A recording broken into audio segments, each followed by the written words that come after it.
The Spankly Show. And we're back. Part 2 of Wino Wednesday, episode 3. We already talked about our game of the year for 2018, that whole list. We'll link it below. But now we're going to be talking about 2019 E3. Everything and anything about it. Our hopes and dreams. Getting close. It's getting so close. I mean, it is next week. Let's say something. So first of all, get this out of the way. We're going to be at E3 2019, and we got invited to Bethesda's conference for E3 2019. We're going to be at their press conference, and then we're going to be at the show floor for the 3 days for E3. So we're pretty psyched, and it's going to be our 3rd year in a row at E3, which is since they opened it to the public. So we get to go. It'll also be our 2nd Bethesda showcase. We've only been to one previous E3 showcase, and that was Bethesda in 2017. And that one was so cool. And now we're going to be here at 2019's. So yeah. So anyway, thank you Bethesda for always reaching out to fans and giving invites to random people to come to your conference. It's very cool. We wondered if it was because of what you said about Uncle Pete. You had to like send in an application, and there was a part that you could like type like what you were most excited about. And he put to just see what Uncle Pete's gonna tell us about, and we were like, I wonder if that's why they were like, this guy and his guest get to come. Me and my silliness got us into Bethesda showcase, so perhaps. We finished a glass of wine. Ah, yes, it's time for a re-pour. Do you think Blanket would have psychic powers if she had powers? Well, first of all, she has powers. Of course. Yes, I think she is psychic. Dang. I just wanted to say, we're finishing off our Game of Thrones Chardonnay. You know, just in case you didn't come from the first video. Last video we recapped last year, our favorites, and now we are jumping into the future. Future. Insert Squidward meme. Or Gengar's flying across the screen. Future. She's giving me stuff to edit right now. Bang. Dude. Okay. We're talking E3 2019. I mean, we're talking E3 2019. Things are getting serious. I mean, we have so many things that, I mean, just in the last week, we've seen a new Death Stranding trailer. We've learned that Call of Duty is called Modern Warfare. It looks cool. Supposedly it's going to have a campaign, so it's going to be a step up from Black Ops 4. But, what's the other thing? Oh yeah, the Pokemon! The Pokemon business strategy announcement, like that press conference thing. We got to watch that too with like Pokemon Sleep and Pokemon Home, Pokemon Masters, Pokemon more stuff. That's more than I remembered. So. It was like another big thing. But yeah, basically a lot of new Pokemon stuff. Yeah. This has already been an exciting week. You can just feel it in the air. The electricity is in the air for E3. And at the time of this filming, the Pokémon Direct that's coming up on June 5th is just 4 days away. So we're going to treat it like E3. We're treating it like its own E3 showcase. Yeah. So we're going to start there with Pokemon. That was an excellent recap of the news, sir. Thank you, though. I was like, oh yeah, all that stuff did happen in the past week. Good job. Crazy. And the Death Stranding stuff looks amazing. When we saw that trailer, I was like, oh my gosh, do you think it's going to be playable at E3? And then I was like, oh wait, Sony is not having a presence at E3 this year. It's very weird. EA already pulled out, and now Sony's not going to be at this year's. And yeah, it's going to be a weird E3 without PlayStation. It is. It is. We're still going to have Nintendo. I mean, that's, there's going to be plenty of goodies. There's going to be plenty of fun to be had. Oh, yeah. It's time to get to the point. Pokemon. Pokemon. What are we doing? We're going to talk about Pokemon as if it's an E3 showcase. And we're going to talk about that Pokemon Direct coming up in just a few days. Yeah. So, here we go. What's happening? What is coming in this Pokemon Direct? What are they going to show us? Because we got to see, as we did a video on very recently, we got to see Sword and Shield.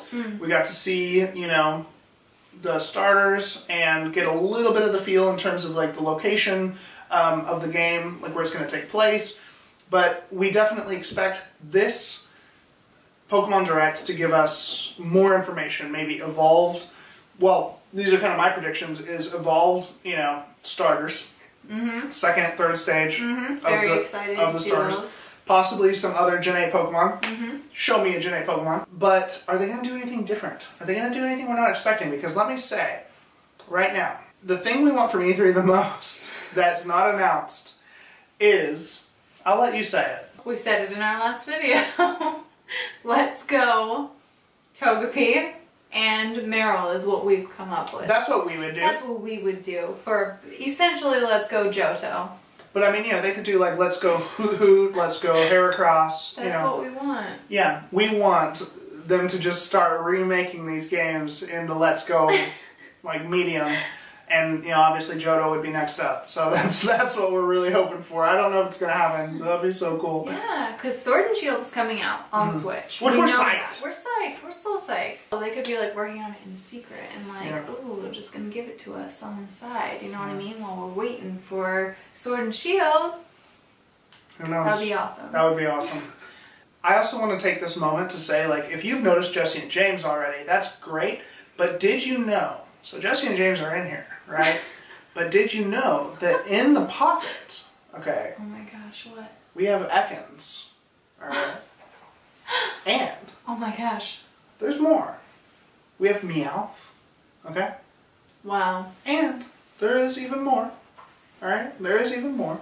There's also Coughing, okay? So in case you didn't notice, wow, the Jesse and James, here's also the whole team is just right here. Wow, so they're all here, and we're blasting off again to E3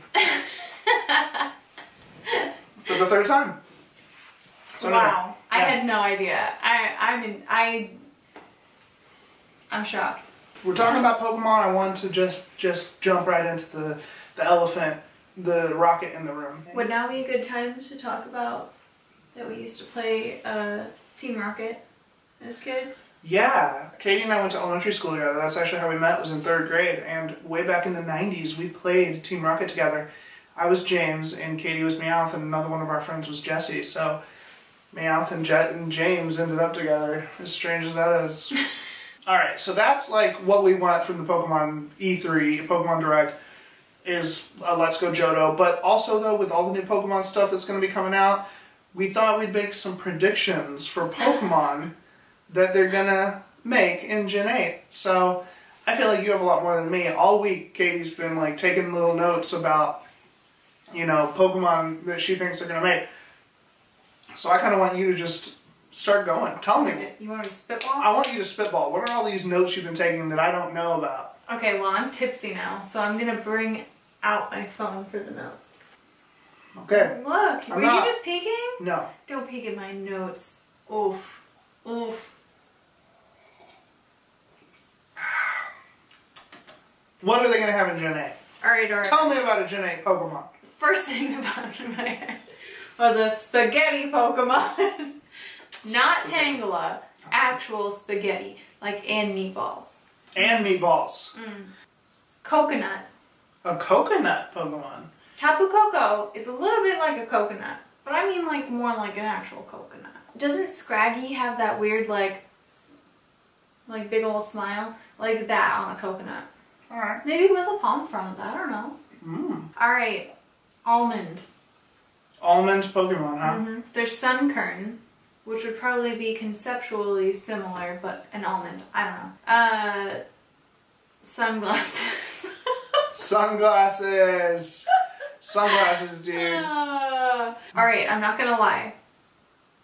On my list, there's gears, but there's already gears. So, I mean, I don't know, maybe different gears, or maybe like a winch, like a contraption kind of thing. You know what I mean? Okay, that would fit in. Really creepy looking, that would fit into the Industrial Revolution type of stuff. Clock.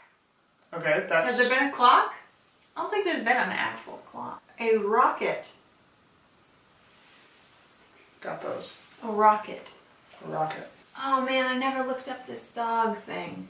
There's this dog thing that has zebra stripes on its butt. Have you ever heard of that? But it's extinct now, and it's a dog thing. I gotta try to look it up. It's a dog, but it's got half zebra stripes or something. I don't know. I don't remember, but it was something I was it was something that my young mind weirdly like attached itself to, that I was like, this is so interesting. The creature from the Black Lagoon. A creature from the Black Lagoon. Yeah, I mean, it's gonna be like swampy and like creaturey, and like it's gonna have like little like, you know, like fishy like frills and gills kind of thing going on. Frills and gills. Frills and Spankley, do you gills. have anything to add? No, she's out of here. No, she's like, I want nothing to do with this. This is the dumbest thing I've ever heard of. Poison Cauldron. Okay.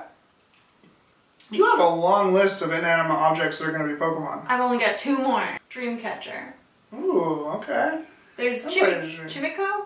Chimico? Chimico? Yeah. That's kind of like, I don't know, similar. But But yeah, isn't like it an like- actual like dream catcher. Maybe little like, yeah, little things, like little attachments, like beads could be the eyes or something. I don't know. Tarot cards. That was my last thing that I Tarot thought. cards. I don't know. I mean, they've made a lot of things into Pokemon, you know? Yeah, They've that's what I'm saying. That's what I'm getting at. It's like if they've made a vanilla ice cream cone and a chandelier, I mean, into Pokemon, like, yeah, tarot cards and dream catchers, like, I think you got a pretty solid list. A lot of it's inanimate stuff. I like the sunglasses. I really have some fun with them. Avocados. Ooh, some avocado Pokemon. That's healthy and fun. Yeah, dude. Okay, for me, I was just thinking like, hey, it's Sword and Shield, right? So the thing I thought of was like, my brain went to Honedge, Doublade, and Aegislash. Yes, you like those ones. I actually like those a lot. I mean, I think that the Honedge like evolutionary line is really cool, and I was thinking it'd be really cool to get a baby type, a baby sword. That was what my like big idea was. Like a dagger? Like a dagger, or something like a little baby Honedge. That would be really cute. Like a baby form, because it's Sword and Shield. It's like the perfect time to do that. So Yeah, I'm into that. I'm into that. I was thinking about that, and then I was also thinking like, hey, maybe they haven't added a like type in a while. Whoa. I was thinking like Fairy type, in Gen 6. So I was thinking like, okay, for Gen 8, maybe they add a new type. And what if, because the last time that we've seen a new evolution was Sylveon with the Fairy type. Whoa. What if everyone's like guessing, like, oh, what's the next type going to be? What if they do a dragon evolution? What if they do a ghost evolution, And I'm over here like, well, like, what if they straight up do some type that we don't even know about? I mean, Shieldon came to my head, but I mean, he's just, I was just trying to think Sword and Shield, what's been there in the past. That's basically it. I mean, Wow, yeah. I mean, those are like really interesting thoughts. Anyway, I don't know what that new type would be. Interesting. Yeah, maybe a wine type. Wine type. Alcohol type. You think about it, like, we have dragon and fairy now. And it's kind of weird to think about it in terms of, like, medieval, like, nerd, like, D&D type of stuff. It's kind of weird to think about it this way, but, like, what about, like, goblin type, man, or, like, elf type? Wow. It sounds weird because we're like, well, wouldn't goblin kind of be fire? Wouldn't elf kind of be grass? But, I mean, like, I kind of, feel similar about fairies and, like, grass. Like, I kind of felt like, before fairy type came out, kind of think, like, fairies and grass. So, I mean, I don't know. I mean, I'm not really, like... It's not like I think it's a good idea. It's not like I'm like, oh, I want a goblin-type Pokemon. I think that'd be kind of silly, honestly. But I'm sure they can make it good. I'm just saying, like... and my mind goes to those type of places. What about a swamp type? Let's get into, like, Magic the Gathering. Dude, yeah, that's actually a really good idea. A swamp. Yeah, like, swamp could be a type. Imagine, like, a swamp Eevee. That could actually be your creature from the Black Lagoon. And it would be an Eevee. Wow. An evolution. That would be crazy. Yeah, it would be called, like, I don't know, like, Lagoonorion. Swampion. Marchion. Gloopion. Ooh, Gloopion. Gloop.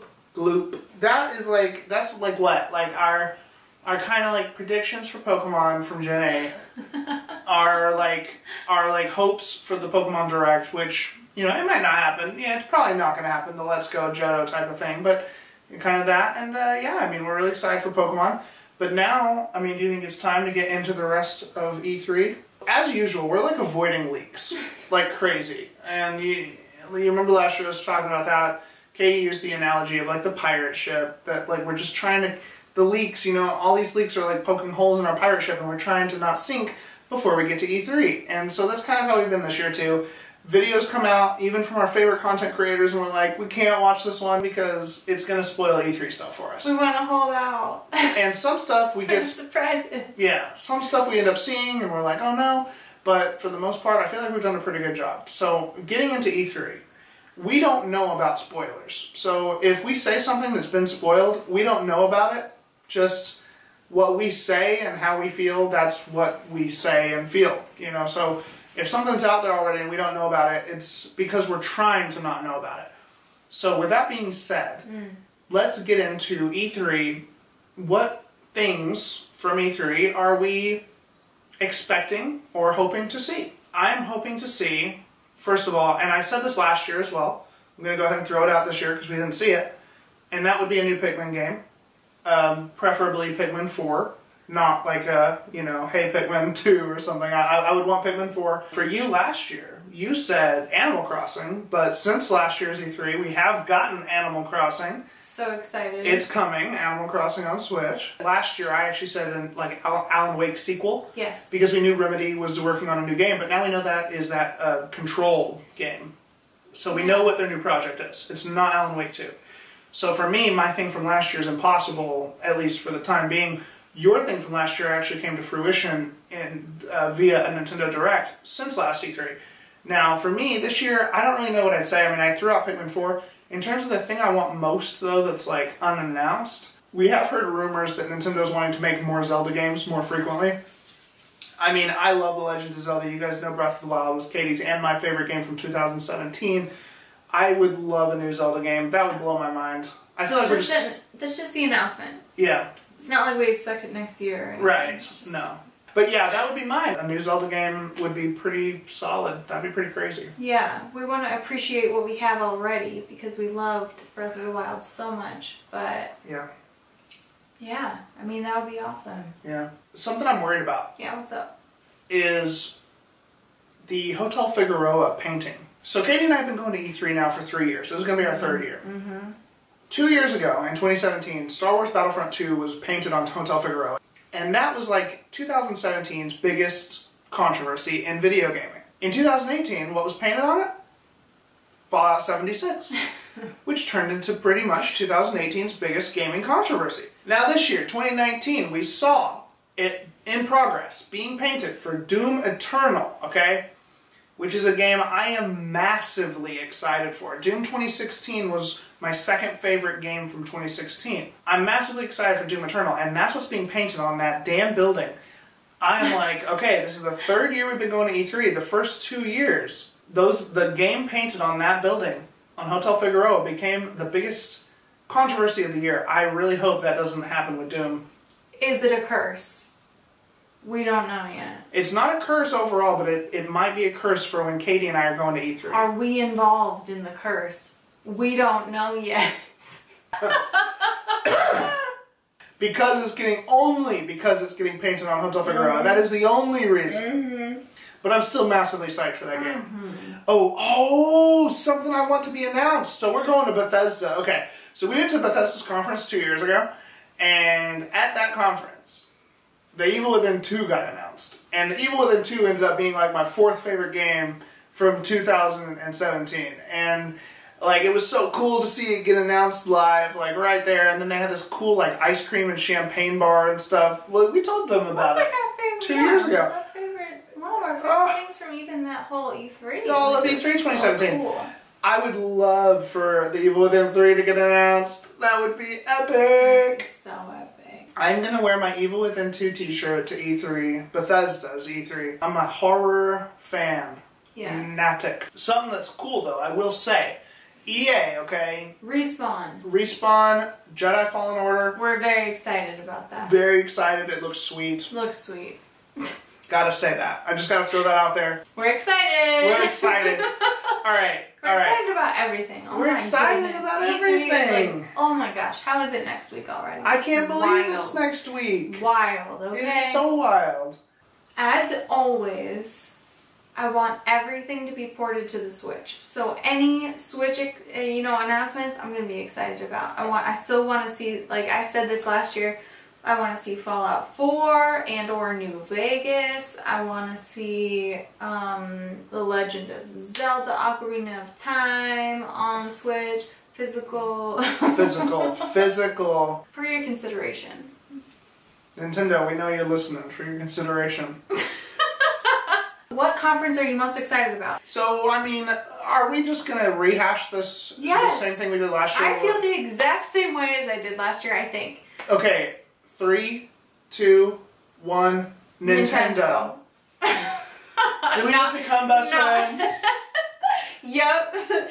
Not rehearsed. Not rehearsed. For real, I'm always most excited about Nintendo, dude. Nintendo just has our hearts. They by do. The strings. They like, do. puppets. I'm so excited to see what they have for the E3 show floor. What are you... We're gonna... Oh, yeah, the show floor. We're gonna do a better job this year of trying to like film stuff. There is no PlayStation, there is no EA. The other conferences, it'd be Xbox, Square Enix, Ubisoft, and Bethesda, right? Yeah. I'm not missing anybody? Yeah. Obviously we have like PC gaming, we have like I think Limited Run's having one. I don't know if Devolver Digital's having one. I don't know, but yeah. But basically we have like the four big ones besides Nintendo. So out of those, which one are you most excited for? I feel like we could do another countdown and agree. Well, I agree too, because I don't even need to do a countdown, because we're going to be there. Yeah, we're excited about Bethesda. We're excited about Bethesda. Obviously, we're excited for Microsoft and Square Enix and Ubisoft, as always. Last year, Microsoft announced that they have more studios. Yeah. It would be so fun to see some new IPs. What are you doing? Yeah, in Microsoft's corridor. Yeah. I'm also excited for Ubisoft. Well, me too. As always. Yeah. Is there going to be an Assassin's Creed in 2020? I mean, maybe not, but... I mean, in 2019. Maybe not, but... Watch Dogs 3? I love the Watch Dogs games. That would be really cool. I mean, Square Enix has some stuff, too, that they could be talking about with, like, what is it? The, like, Avengers, or... Oh, yeah. Yeah, and, like, what are they're doing something. And then Final Fantasy VII Remake, and... Yeah, dude. It's and gonna be cool. We've talked about our favorite games of 2018. We've talked about E3, hopes and dreams, 2019. Past, future, Yeah. drunk, present. It has been a great time hanging out with you all. Yeah. I wish we did this more often. We should get together more often. We should get together more often. Yeah. We enjoy you all's company. We're over 100 subscribers now. I mean, we have like 120 something at the time of this filming, and Yeah. it's not a ton. You know, you compare like, you know, but for us, we're just a quaint little couple doing YouTube videos, and we appreciate each and every one of you who subscribed, and you know, we enjoy it. You know, we're on here just kind of being ourselves, being clowns, being fun. You know, enjoying video games, enjoying life, and we appreciate you all for taking part in that with us. And with Mankey. Mankey, the sweet little kitty cat. Let's get her in here. Why don't you want to jump on my shoulders for the video, Mankey? So she jumps on my shoulders. Like this cat jumps on my shoulders. Like she won't be refused. Like I'll be petting her, like you know those cat towers? You know, I'll be like petting her on a cat tower, and she'll just walk on my arm like a tightrope to get onto my shoulders. Or she'll just jump on it and scratch me. Yeah. Let me try to put her on you. Yeah. Look, you're on Hi. Wow. Mankey. You did it. She did Just it. all by yourself, suddenly. Usually she'll do it by herself. She'll do that. She'll just jump up on there. She Camera shy, but why? because she's psychic. She's psychic. And she knows we want her to, so she's like... We hope you enjoyed this two-part Wino Wednesday, episode 3. Video games really are a huge part of our lives, and E3 is very exciting. It's a very exciting time of year for us. This is like a celebration for us, so I hope you enjoyed watching us talk about our favorite games from last year, 2018, and our E3 hopes and dreams for 2019. And yeah, I mean, we're going to be at E3, we're going to be at Bethesda's conference, we're going to be doing all that stuff, and we're going to try to bring you guys some fun content next week. Hopefully you enjoy that. Let us know what you're most excited about, and let us know if you have a kitty cat that you love a lot. And let us know what favorite game Favorite game of 2018? Oh, good point. That's like the biggest question. Lots I of guess questions. that was like last video, but still. Lots of good questions. Yeah, true. That was the last this video. last video, whichever video. Let us know your favorite game of 2018. Mm-hmm. Cheers. Cheers. To video games. To video games.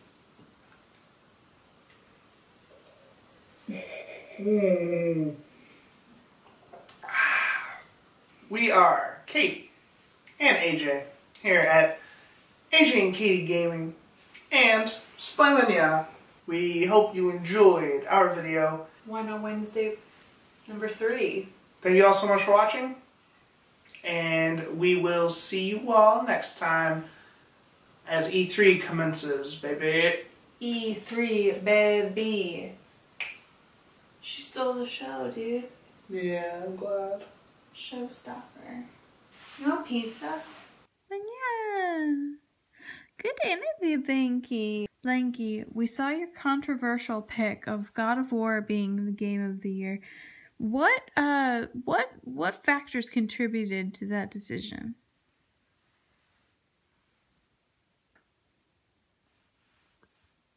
Wow. Bold. A bold statement from a humble keycat. Wow.